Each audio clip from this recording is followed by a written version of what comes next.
Nessa aula nós estudaremos a hidrologia brasileira. Veremos algumas características principais dos nossos rios e das nossas bacias hidrográficas. Estudaremos também cada bacia hidrográfica do Brasil, analisando as suas principais características e os principais impactos ambientais. O Brasil, sozinho, é responsável por 12% de água doce no mundo. Embora um pequeno porcentagem do mundo, esse é um grande número para um único país, o que faz o Brasil, então, ser muito procurado por conta dessa questão da água e a geopolítica ser muito questionada. Se analisarmos a distribuição de água no Brasil versus a população, nós vemos que há uma desigualdade no acesso, onde, por exemplo, existe muita população, há pouco acesso à água, enquanto outras regiões que são ricas em água, elas já não têm tanta população. Se olharmos aqui esse gráfico sobre densidade demográfica, vemos que as maiores regiões onde concentra a população são a região sudeste, seguida da região sul e depois o nordeste. Nesse outro gráfico sobre a distribuição de água no Brasil, nós podemos ver então que a população do norte corresponde a apenas 8,6%, já o nordeste 27,6%, o centro-oeste 7,6%, o sudeste 41,9% e o sul 14,3%. Em relação à disponibilidade de água, vejam só a discrepância. O norte ele tem 68% de disponibilidade de água e pouca população comparada às demais regiões que precisam. O nordeste 3% de disponibilidade de água, lembrando que é uma região com clima semiárido. O centro-oeste, 16%, e o sudeste, por exemplo, que tem uma grande população, há 6% dessa disponibilidade de água em relação à população. E o sul do Brasil tem 7%. Ou seja, a região com mais água doce é o norte do país, mas ela tem uma menor demanda por água, afinal, existe uma menor quantidade de população na região. Já a região com menor disponibilidade é a região sudeste, e essa região ela tem maior demanda por água. O uso da água no Brasil ele vem crescendo constantemente. Estima-se que houve um aumento de 80% na retirada de água nos últimos 20 anos. E a previsão é de que haja um aumento. Até 2030, a retirada vai aumentar 24%. E isso está relacionado ao desenvolvimento econômico do país, que é ligado ao agronegócio.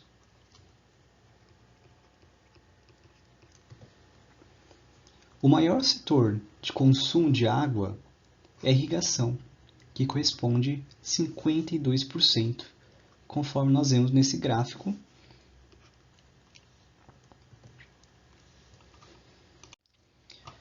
E se somarmos os três maiores, que são a irrigação, o abastecimento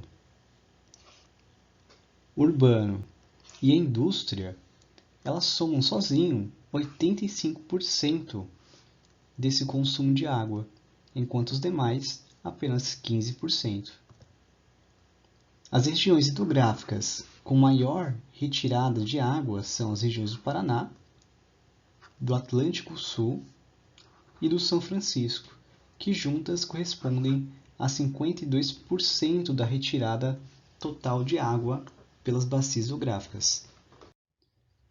A grandeza do Brasil com água é tão imensa que nós temos recentemente muitos estudos sobre os aquíferos do Brasil.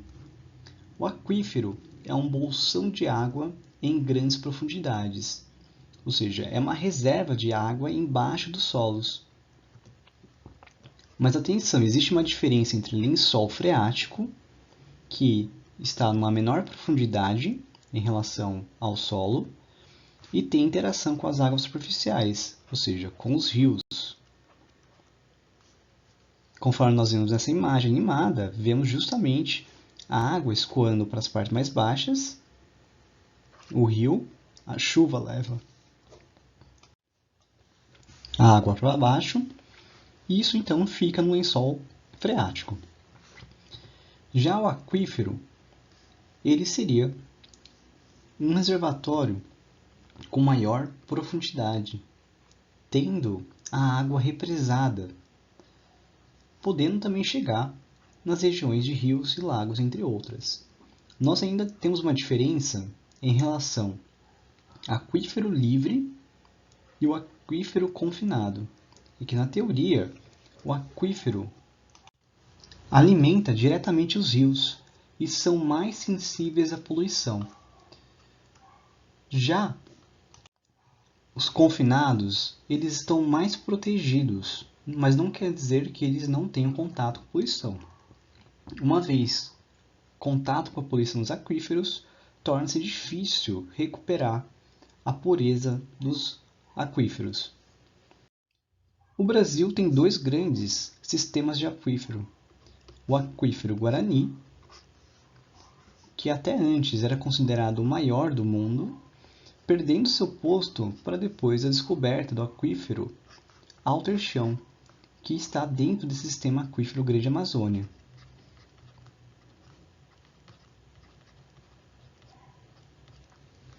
Vamos ver um pouquinho mais como que eles foram criados. Um tempo em que os dinossauros habitavam a Terra e os desertos arenosos da era Mesozoica cobriam a região. No tempo em que a América do Sul formava com a África um só continente. A América do Sul se separa da África. Pelas fissuras do chão sobe a lava basáltica, soterrando as camadas arenosas. A lava endurece e forma as rochas basálticas. O clima se modifica e uma forte glaciação ocorre na região. Segue-se um degelo que provoca a erosão das rochas e o afloramento das camadas arenosas. A água se infiltra e se acumula debaixo do basalto. Outros milhões de anos se passaram. No conjunto de camadas arenosas e rochas fraturadas do basalto, a água se renova, formando o sistema Aquífero Guarani, simplesmente um dos maiores reservatórios subterrâneos de água do planeta. O Aquífero Guarani ele está localizado em 4 países: Paraguai, Uruguai, Argentina e Brasil. Boa parte do Aquífero Guarani está localizado no Brasil, como nas regiões de Mato Grosso do Sul, Goiás, Minas Gerais, São Paulo, Paraná, Rio Grande do Sul e Santa Catarina. A formação do Aquífero Guarani ela é com pouca argila e muita areia. Lembrando que é a areia que vai ser então possível essa infiltração. Lembrando que há também o basalto, uma rocha impermeável que acaba então dificultando essa formação desse aquífero, mas como ele é formado há milhares de anos e aqui existe areia embaixo, acaba permitindo então o confinamento de uma água subterrânea, que é o aquífero que nós estamos falando. Nessa região há um perigo muito grande do avanço do agronegócio, só que aqui nós podemos até cunhar o nome de agrohidronegócio, pois é um avanço do agronegócio que está de olho na água da região, que estão ocupando terras então em que tem o Aquífero Guarani. E nessa região eles estão justamente produzindo cana-de-açúcar, mas também tem outros cultivos como soja, gado, entre outros ligados à produção do agronegócio. Por conta de vários países terem acesso ao Aquífero Guarani, o uso dela, a gestão, é um problema diplomático que até hoje é muito complicado. Justamente porque se alguém usar, acabar utilizando o aquífero de forma inconsciente, podendo gerar então impactos ambientais. E isso torna-se tudo mais difícil a gestão. Conforme nós vemos essa imagem, nós temos o chamado Aquífero Bauru, que é correspondente ao Aquífero Guarani. O aquífero Bauru ele é muito conhecido justamente porque ele tem uma parte do acesso mais superficial. E com isso, então, as pessoas conseguem ter uma dimensão desse aquífero Guarani. E o aquífero Bauru, então, ele é mais próximo aos rios, tendo aqui o aquífero Guarani. E como ele se formou? Justamente houve uma fissura em partes onde teriam o basalto, isso aí por conta da areia e da argila também, que aí permitiu então que a água filtrasse na região. E aí conseguiu levar até as regiões mais baixas, que é o aquífero Guarani. Já o aquífero Alter do Chão, ele acaba abrangindo justamente uma grande região. Ele tem 1,3 milhão de quilômetro quadrado e um volume de água de 162 metros cúbicos. Ele é o maior volume de água do mundo. Também é chamado Sistema Aquífero Grande Amazônia, porque ele acaba então avançando sobre outras regiões. E com isso então entendem que é um sistema e não isoladamente aquíferos, mas eles têm tudo uma relação, o que torna então muito mais importante. Agora nós vamos tratar sobre o potencial hidrelétrico do Brasil. O Brasil, em relação à hidrelétrica, ele adotou por um bom tempo o modelo antigo de hidrelétrica. Isso é, dos anos 50, 70, em que tornou-se muito mais comum o uso de energia hidrelétrica, até os anos 90, quando surgirá um outro tipo de modelo. Esse modelo antigo é chamado de usinas com reservatório, que conforme nós vemos, temos aqui na imagem um reservatório,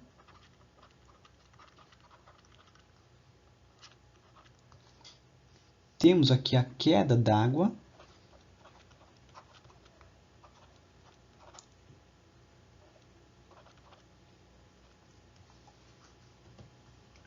e era preciso escolher rios de planalto, pois eles acabavam tendo um maior desnível.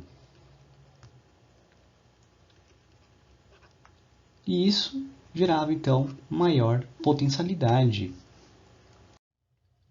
Conforme vemos nessa imagem, nós temos então que a água ela vai cair e vai girar a turbina.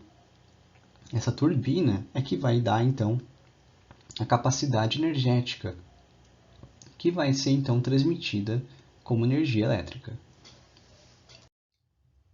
A consequência desse modelo antigo, ela gera um maior impacto ambiental. Isso ocorre por conta do alagamento que ocorre na região. Conforme nós vemos, nós temos um maior alargamento para acomodar esse reservatório. Mas um ponto interessante a destacar é que justamente esse reservatório ela ajuda a regularizar os sistemas nos períodos mais secos. Portanto, isso é uma vantagem desse modelo antigo. E como exemplo, nós temos o Rio São Francisco e o Rio Paraná.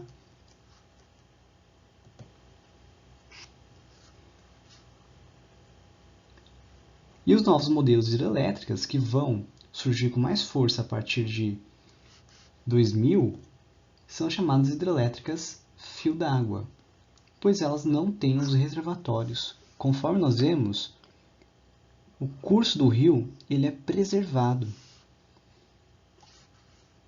E agora surge um problema, porque agora os rios de planície também podem ser adaptados. Com isso, eles passam então a ser valorizados. Esse tipo de modelo ele tem um menor impacto ambiental, afinal ele gerou então um maior rigor dos órgãos ambientais. Como exemplo, nós temos Santo Antônio e Jirau, em Rondônia, no Rio Madeira, Belo Monte, no Pará, com o Rio Xingu, que é a segunda maior hidrelétrica com capacidade de produção de energia no Brasil. Aqui nós temos um mapa que mostra as regiões com potencial aproveitável para a geração de energia hidrelétrica, ou seja, aquelas que têm realmente o potencial. No caso do Brasil, ele está bem à frente de muitos países. assim como Estados Unidos, Canadá, Rússia, China e Índia.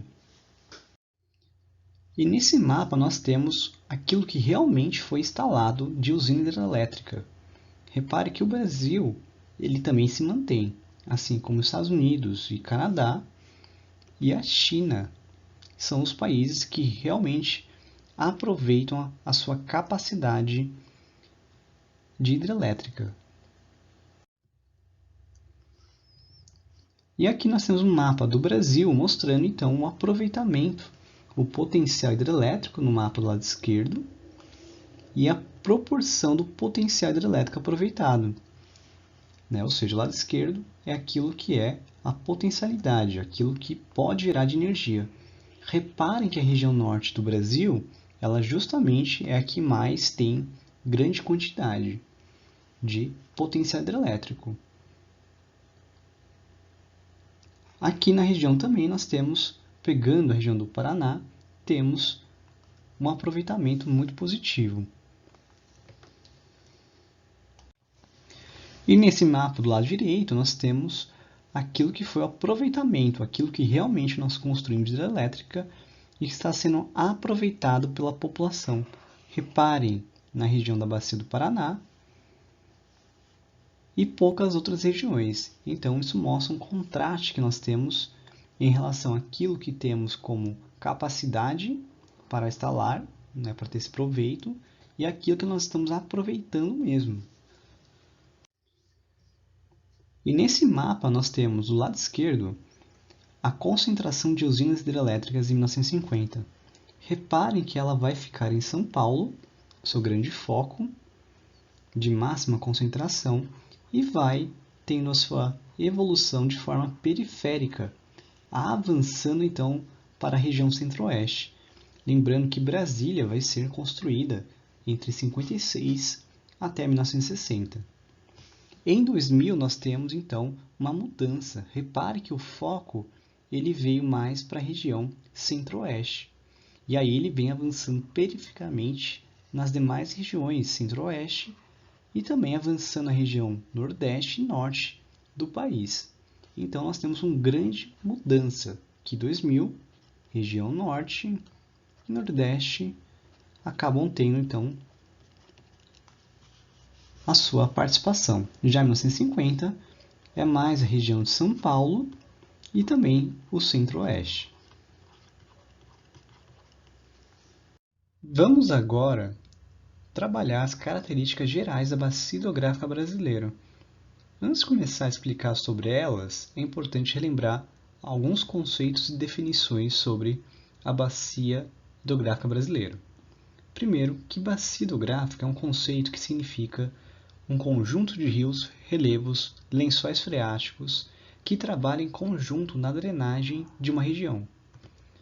Já o conceito de rio que é uma água superficial. O Brasil ele é rico em rios, mas ele é pobre em formações lacustres, ou seja, em lagos ou lagoas. O Brasil tem 3 divisores de água. Isso é importante entender. Conforme nós vemos no mapa, aqui nessa área mais a oeste, nós temos a Cordilheira dos Andes, que chega a ter mais ou menos 5.000 metros de altitude. Já a região do Planalto Residual Norte Amazônico é mais ou menos essa região, em que temos os picos da neblina, por exemplo, que chega a ter 3.000 metros mais ou menos, algumas regiões.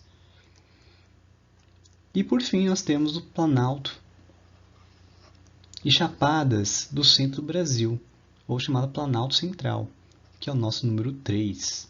Portanto, o Brasil ele tem essas 3 divisões de água. O Brasil tem rios com foz em delta, como os rios Parnaíba, Aracaú, Piranhas, Jequitinhonha, São Francisco e Paraíba do Sul. E tem como foz mistas, quando combina estuário e delta, o rio Amazonas. Vamos para outras características. O Brasil ele tem um regime pluvial, ou seja, de chuvas, tendo seu período maior, com as cheias no verão e a estiagem no inverno. A maioria dos nossos rios são perenes, ou seja, eles não secam, mas temos a exceção, que são os casos dos rios do sertão nordestino, que são rios temporários. A maioria dos rios brasileiros são exorreicos, ou seja, eles vão em direção ao mar. Conforme nós vemos nessa imagem animada, vemos os sentidos que fluem os rios. E reparem que, como podemos ver, como a maioria deles vão então para o mar, tendo um caso, eles são tributários do Oceano Atlântico. E aqui nós temos os mapas das bacias fluviais, ou seja, o mapa das bacias hidrográficas brasileiras, sendo que o A é a Bacia Amazônica, o B, Bacia do Amapá, o C, Bacia do Nordeste, o D, Bacia do São Francisco, o E, Bacia do Leste, o F, Bacia do Rio Paraguai, o G, Bacia do Paraná, o H, Bacia do Uruguai, e o I, Bacia do Sul e Sudeste, e o J, Bacia do Rio Tocantins e Araguaia. Outras características é que a maioria dos nossos rios são de rios de planalto. E geralmente os rios de planalto eles são mais indicados para hidrelétrica, embora lembrando que as hidrelétricas hoje não precisam ser necessariamente em planalto, podem ser em planície também, mas elas precisam ainda ter um desnível. Já as planícies são ótimas para navegação. E o Brasil a gente pode dividir essas bacias hidrográficas em três tipos. Primeiro, chamadas bacias hidrográficas do Planalto, tendo a bacia do Rio Tocantins-Araguaia, a bacia do Rio São Francisco e a bacia do Paraná. E o segundo tipo, as bacias hidrográficas de planície, que são dois, bacia amazônica e bacia do Paraguai. E o terceiro tipo são as bacias hidrográficas de planície e planalto, que são esses exemplos que nós temos, em que todos são bacias secundárias. Vamos agora estudar então a bacia hidrográfica de Planalto, sendo o primeiro caso de Tocantins-Araguaia, que fica na região norte do Brasil, em que nós temos então dois rios, Tocantins e Araguaia. Essa região ela é muito influenciada pela atividade mineral e também pela atividade agrícola e pastoril. Na atividade mineral, vale a pena lembrar do projeto Grande Carajás, em que levou então um processo de construção da hidrelétrica de Tucuruí, conforme nós vemos aqui no mapa mais ao norte. Essa hidrelétrica ela foi criada exatamente para abastecer a produção de alumínio, que ela precisa de muita energia elétrica. Para criar o alumínio, você precisa então fazer um processo chamado eletrose ígnea, da bauxita e alumina, que é uma grande carga de corrente elétrica fazendo uma reação química. Ela corresponde praticamente a uma grande quantidade de energia na região. A atividade agrícola e pastoril, que fica mais em Goiás e Tocantins, ela acaba abrangendo também a ilha de Bananal, que é a maior ilha fluvial. E conforme nós vemos aqui na imagem, como seria o seu exemplo.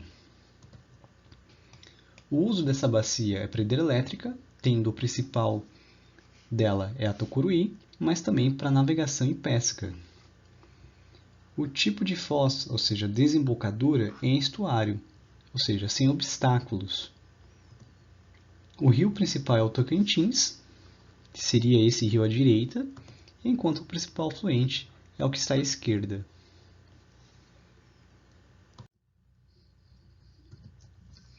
O segundo tipo é a bacia do Rio São Francisco, em que a maioria dessa região é rio intermitentes. E lembrando do grande projeto de construção do Rio São Francisco, que é muito polêmico, Muita gente discutiu sobre realmente esse elefante branco que foi construído.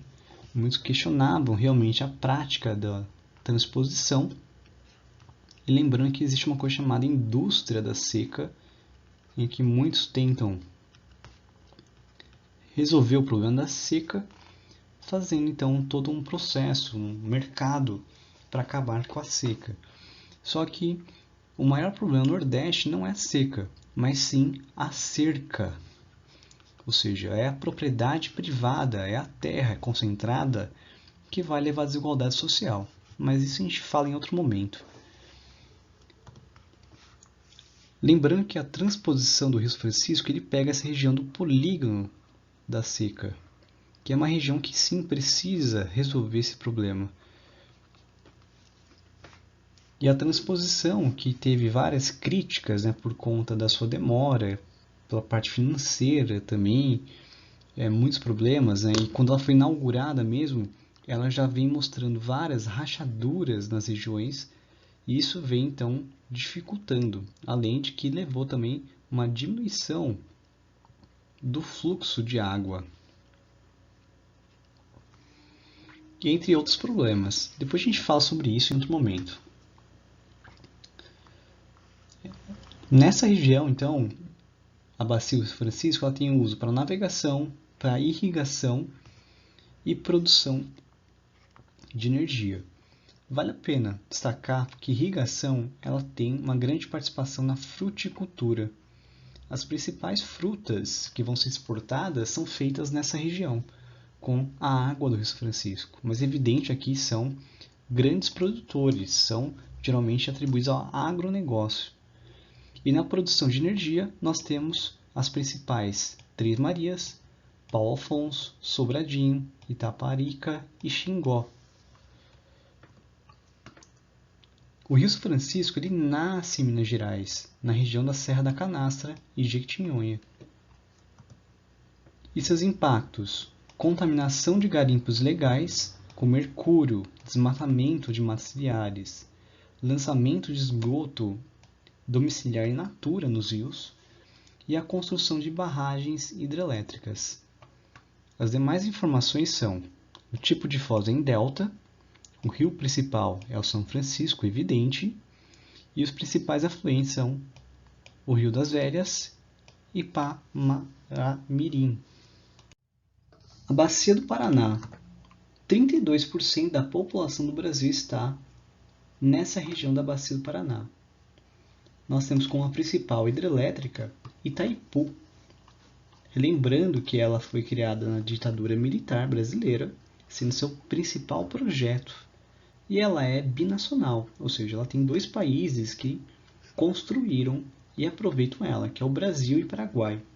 A Argentina também teria acesso, digamos, a Itaipu, e justamente foi umas brigas que teve na região. Tem um trecho navegável na região do rio Tietê, Paraná e Paraguai, onde foram feitas construções de eclusas, como em Barra Bonita, que são uma espécie de nivelamento por conta de regiões mais altas e mais baixas. As demais informações são que o tipo de foz em estuário, o principal rio é o Paraná, e o principal afluente nós temos então Itaipu e o complexo, Barra Bonita, Barueri e entre outras regiões. Vamos começar agora as bacias hidrográficas de planície. O primeiro exemplo é a Bacia Amazônica, em que tem o Rio Amazonas como o maior do mundo, 56% de drenagem no mundo, e também é o mais extenso, mais longínquo. Conforme nós vemos aqui nesse mapa, a parte mais forte em azul é onde está o Rio Amazonas e seus demais afluentes. O tipo de foz é o misto, tendo um delta e estuário. O rio principal é Amazonas. E os principais afluentes são Rio Negro, Japurá, Tapajós, Trombetas e Jari. As principais hidrelétricas são São Félix, no rio Xingu, Curuá, Una, Balbina e Belo Monte. No caso de Belo Monte, é importante lembrar então que a construção dessa usina foi muito polêmica. que foi finalizada em 2016. Ela foi idealizada em 1980 e seu início foi em 2011, durante o governo Dilma. E ele foi interrompido várias vezes, muito por problemas financeiros e também de logísticas. Essa hidrelétrica, lembrando que é um exemplo de fio d'água, ou seja, que não tem reservatório, que na hipótese tem um menor impacto ambiental. O único problema é que na região do rio Xingu, nós temos justamente muitos indígenas, assim como um parque de indígenas ribeirinhos, que tem então a navegação e pesca prejudicada por conta dessa hidrelétrica. E por isso que aconteceu vários protestos na região, conforme nós vemos nas imagens, como a campanha Pare Belo Monte, aqui o cartaz Não às barragens de Belo Monte em Xingu, e um outro que Xingu contra Belo Monte.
Caudal do rio e se adaptam melhor a quedas inferiores a 20 metros, como em Jirau e Santo Antônio.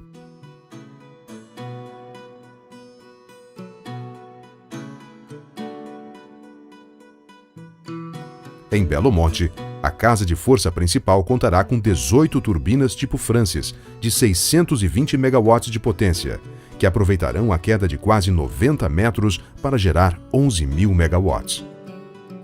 Haverá uma casa de força complementar no sítio Pimental, com 6 turbinas bulbo de 39,8 megawatts de potência, gerando 233 megawatts.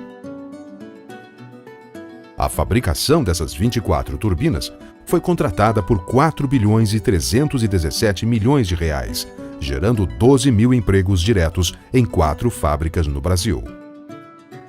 Ao lado do sítio Pimental, haverá um canal de derivação com 20 quilômetros de extensão e 200 metros de largura na base, que ligará o Xingu a um reservatório intermediário responsável pela água utilizada na casa de força principal.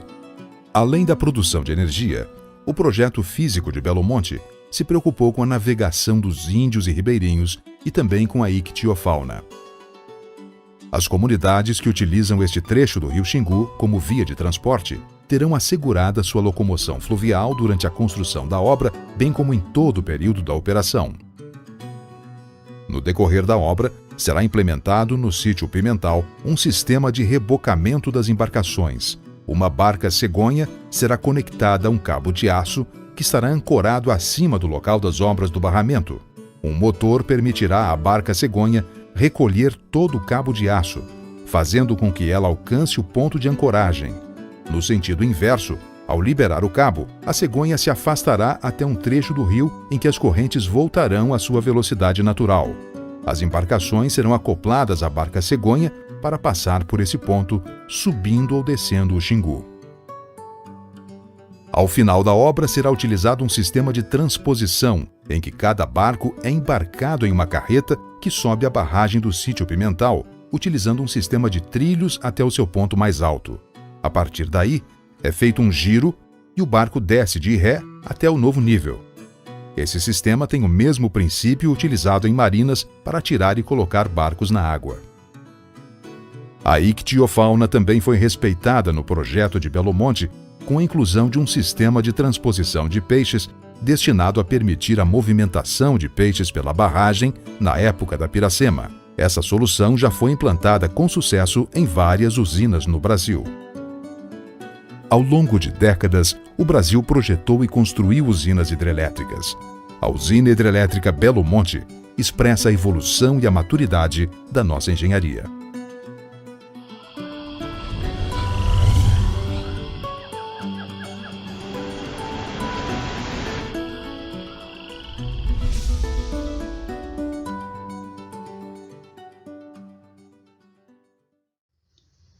Na região da Amazônia, tem dois fenômenos naturais. O primeiro é chamado de terras caídas, onde a correnteza do rio bate com tanta força nas margens que destrói o solo e que provoca deslizamento de terras, conforme nós vemos aqui na imagem. O segundo é a pororoca, que ela tem na região do encontro da água doce com a água salgada. Muitos atribuem também a força da Lua, que acaba então levando mais atração, o que provoca ondas de 6 metros. E ela é muito famosa por conta do surf que acontece nessa região, em plena Amazônia. Eu trago a vocês e entrego pororoca!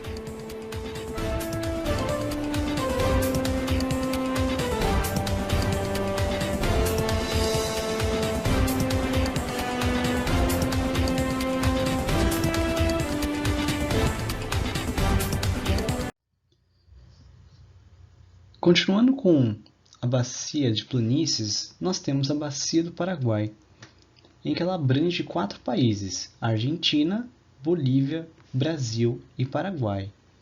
No caso do Brasil, ela acaba alcançando 33%, tendo seu domínio na região de Mato Grosso e na região de Mato Grosso do Sul. O Brasil tem 2 tipos de relevo na região: Planalto e a planície. Lembrando o bioma Pantanal que fica nessa região que é inundada. O tipo de foz é o estuário, ou seja, aquele sem qualquer obstáculo. O rio principal é o rio Paraguai, que dá o nome à bacia.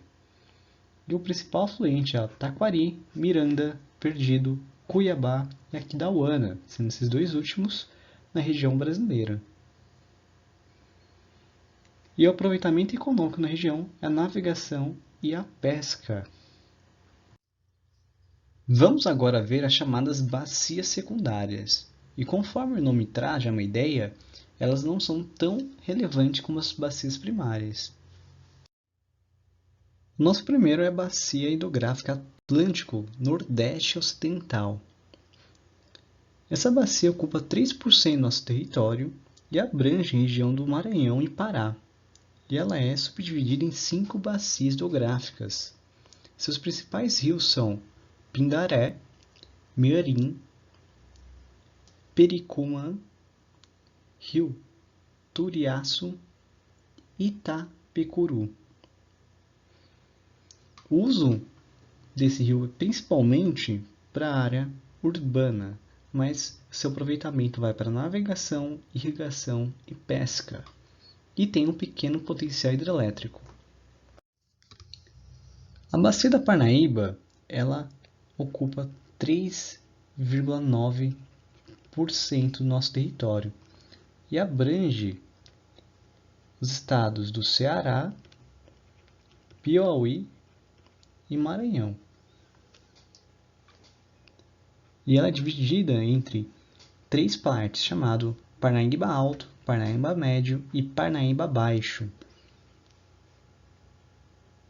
O uso principal na região é para irrigação, mas também abrange a navegação e a produção de energia. E a principal hidrelétrica é a de Boa Esperança. O tipo de foz na região é delta, e ela é muito marcada pelo rios intermitentes, já que ele está em boa parte em regiões do semiárido brasileiro. A Bacia Atlântico Nordeste Oriental corresponde a 3,4% do território brasileiro, sendo que boa parte dessa bacia está localizada no semiárido brasileiro. E com isso, então, ela tem uma inexpressiva potencial hidrelétrico. Ela abrange as regiões de Piauí, Ceará, Rio Grande do Norte, Paraíba, Pernambuco e Alagoas. A Bacia do Uruguai corresponde a 3% do território brasileiro. E junto a Bacia do Uruguai com a Bacia do Paraná e do Paraguai formam a Bacia do Prata. Daí a importância da Bacia do Uruguai. No Brasil, ela corresponde a 74% de presença no território do Rio Grande do Sul. Já a Santa Catarina abrange 26% do território. Essa região ela tem um grande potencial para a produção de energia e é uma região muito positiva, pois há muitas atividades agroindustriais.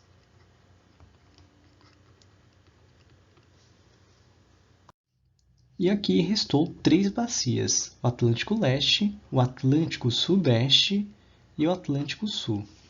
O Atlântico Leste, que pega as regiões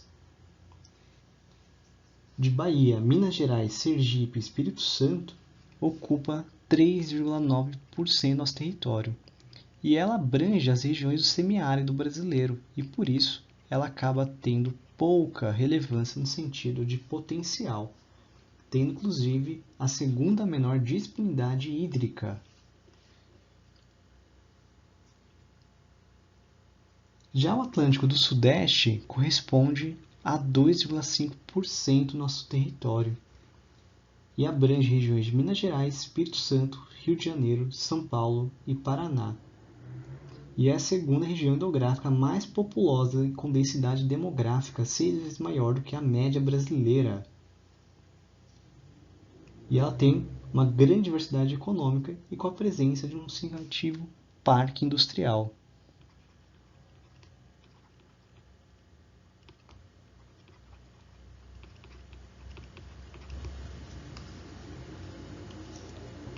E o Atlântico Sul corresponde a 2,2% do nosso território e abrange as regiões do Rio Grande do Sul, Santa Catarina, Paraná e São Paulo. E ela tem rios de pequeno porte.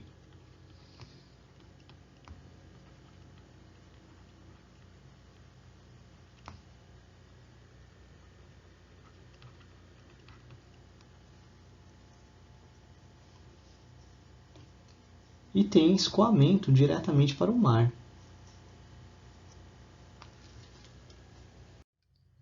Vamos ver agora os principais impactos ambientais nas bacias hidrográficas, tendo o primeiro caso o lançamento de resíduos industriais e também do esgoto domiciliar nos rios, cujo esgoto e resíduos sem tratamento então provocam consequências problemáticas aos rios.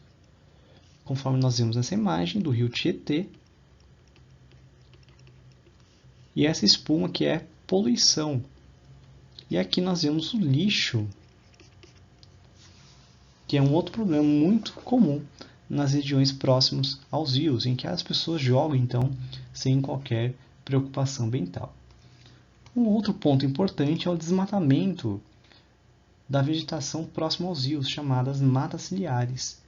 O desmatamento dessa vegetação leva então ao aumento de assoreamento, ou seja, maior entrada de sedimentos nos rios, o que pode então diminuir então a fluidez do rio, a sua vazão e levar então ao esgotamento. Assim como a nova fronteira agrícola, avançando nas regiões próximas aos rios, acaba então tendo um agrotóxico levado com agronegócio, que a sua forma de aplicação, muitas vezes por avião ou até por pessoas, acaba muitas vezes levando, pelo vento a sua dispersão e chegando aos rios, o que pode então contaminar esses mananciais. E outros impactos sociais e ambientais causados pelas usinas hidrelétricas, que embora elas sejam um tipo de energia não poluente, ela acaba tendo um impacto ambiental.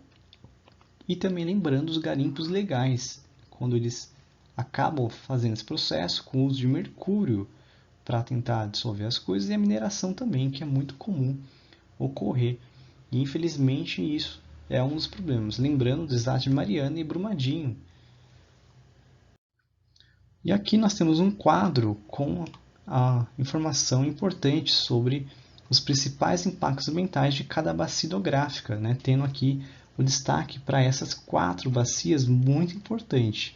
Então, bacia do Paraná, bacia do Paraguai, bacia do Rio Francisco e a bacia amazônica, e tendo seus processos então mais impactantes. Vamos agora resolver alguns exercícios sobre a hidrografia brasileira. A primeira questão é da FUVEST 2018, em que é um tema um pouco diferente do que nós estamos habituados, mas ele cita também sobre as bacias hidrográficas e também relaciona o rio Xingu, portanto vamos dar uma olhada. Ele pede para observar o mapa referente à bacia hidrográfica do rio Xingu, com detalhamento da parte sul, onde fica o Parque Indígena do Xingu. E aqui nós vemos justamente que ela está na região da bacia amazônica. Nós temos aqui pedido para observar qual é a afirmação que está correta com a área delimitada. Na A diz que, devido ao avanço do desmatamento nessa bacia hidrográfica nas últimas 4 décadas, processo que é iniciado pela atividade pecuária, até aí está certo, ao longo dos rios e seguido pelo avanço da monocultura de eucalipto. Lembre-se que aquilo que avança como a nova fronteira agrícola é a soja, gado e não eucalipto. Portanto, a A está equivocada. A B diz: o Parque Indígena Xingu, criado principalmente para proteger diversas etnias indígenas, atua hoje como inibidor do avanço do desmatamento, função esperada para as diversas unidades de conservação prevista pelo Sistema Nacional de Unidade de Conservação. Bom, vamos imaginar que vocês, vestibulandos, que estudaram sobre a questão de hidrografia brasileira, vão achar um pouco estranha essa questão e não vão saber. Então, vamos deixar ela para discutir depois. E a C diz: dentre as grandes bacias hidrográficas da Amazônia, a bacia hidrográfica do rio Xingu, na disposição leste-oeste,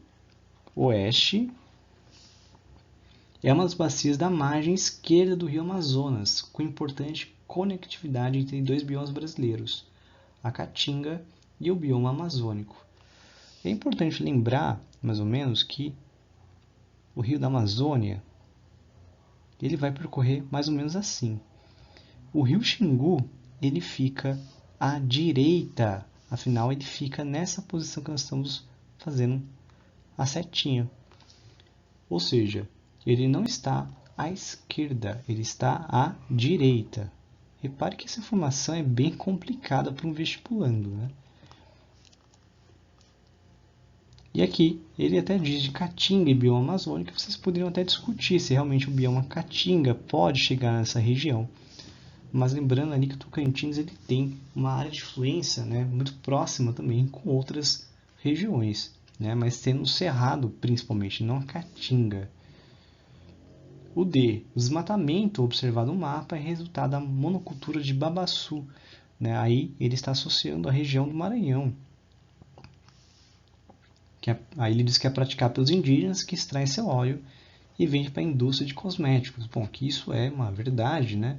Mas nem tantos indígenas utilizam esse tipo de monocultura, vamos dizer assim. E isso é muito comum no Maranhão, na região da Mata dos Cocais.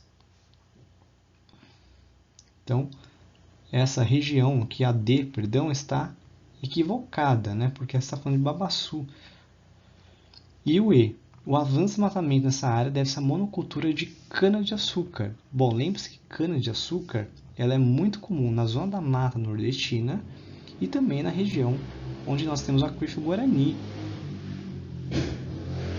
Portanto, ela também está equivocada. Assim, repare que o aluno que sabe hidrografia e um pouco de biomas conseguiria então eliminar as demais alternativas e assinalando então a alternativa B de bola como correta. A segunda questão é da UEL 2019, que ela diz assim, ó, o aquífero Guarani constitui-se um sistema hidroestratigráfico mesozoico formado por sedimentos fluvio-lacustres de idade triássica e por depósitos de origem eólica de idade jurássica, com a formação de Botucatu. É a denominação formal dada ao reservatório de água subterrânea doce pelo geólogo Danilo Enton, em homenagem à nação guarani que habitou essa região. Trata-se de um aquífero transfronteiriço que se estende por 4 países: Brasil, Uruguai, Paraguai e Argentina.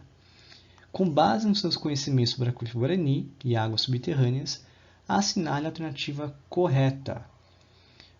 Ele diz assim, as águas subterrâneas podem ser captadas e ter seu uso imediato no consumo diário, já que sua principal característica é a potabilidade, ou seja, potável, em toda a extensão do aquífero. Não é bem assim, uma vez que ela não é tão fácil ser captada para uso no consumo diário e também nas áreas das zonas confinadas, que são as mais profundas, por exemplo, ela tem já uma salinidade.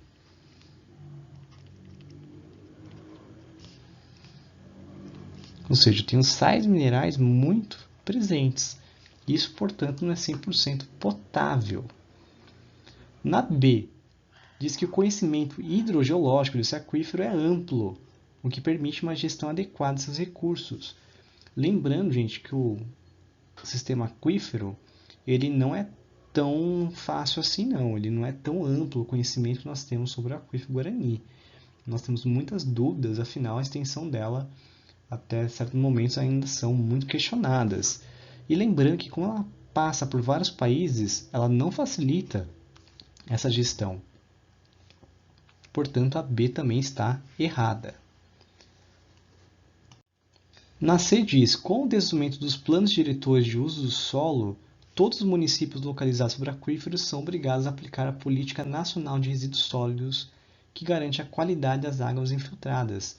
Bom, isso é incorreto, pois cada país tem a sua política nacional, o que isso dificulta, portanto, como cada país vai fazer para garantir a qualidade dessas águas infiltradas. Na verdade, não há nenhuma garantia da qualidade das águas infiltradas. E a D diz, os aquíferos estão protegidos da poluição, já que seu processo de formação impede que os agentes poluidores cheguem às suas águas, o que permite manter sua qualidade. Lembrando que a poluição local tem sido um dos maiores problemas enfrentados e discutidos pelos ambientalistas, justamente por conta da expansão da urbanização e da industrialização. Mesmo que é um aquífero, ele pode ser sim poluído, principalmente aquela parte que é um pouco mais próxima à superfície. Mas uma vez que está poluído esse aquífero, é mais difícil ainda mantê-lo limpo. E aí a gente fica com a E, né, que pela nossa lógica seria a correta. Vamos conferir. Os aquíferos abastecem a região em que estão inseridos e colaboram com a dinâmica ambiental, econômica e social, mantendo a quantidade de água subterrânea e superficial do planeta. Lembrando que uma grande responsabilidade dos aquíferos é justamente prover uma água para a região superficial e, portanto, garantindo os rios do mundo e do nosso país. Portanto, a alternativa correta mesmo é E.